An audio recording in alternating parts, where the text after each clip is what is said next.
Okay, oven spring update. Slight technique change from earlier in the videos. So I was talking to Poppy yesterday about oven spring and different things, and he mentioned baking directly from the fridge to the oven, which I'd actually tried before. I've heard about this, and according to the notes that I had, for some reason it didn't work out as well, so I didn't try it again. But I went online and read a few threads on Reddit, saw a few YouTube videos where they advocate for baking directly from the fridge. So instead of my normal technique, which is to take the loaf out of the fridge and let it come up to room temp, or warm up a bit before you bake it. Usually I do a 2-hour rest on the counter before I bake it.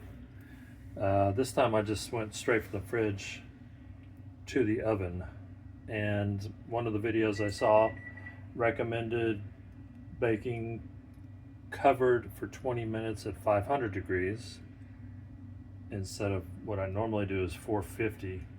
So I did that here, since the loaf is colder. That made sense, and it came out well. I think it's a little dark, especially on the bottom, a little bit overdone. So I think what I'll do is try 20 minutes at 475 next time, covered, and see how we look after that.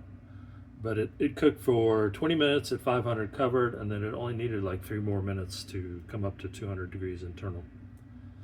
So one other benefit of baking directly from the fridge is it's a lot easier to score the loaf because it's kind of stiffer and colder. So the razor blade cuts through it nice and clean. That probably also helps really with the oven spring maybe. So anyway, I'm happy with that. I think it's simpler overall. It's faster. You don't have to add the extra hour or two while you're waiting for the loaf to kind of come up to temperature on the counter.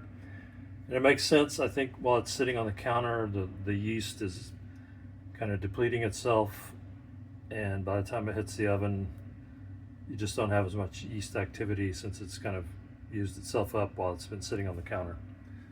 So this makes sense to me to just do it directly from the oven. So that's an update to the Stromberger sourdough technique. So I would recommend trying that instead of letting it sit on the counter. It's just a little bit quicker and easier. All right.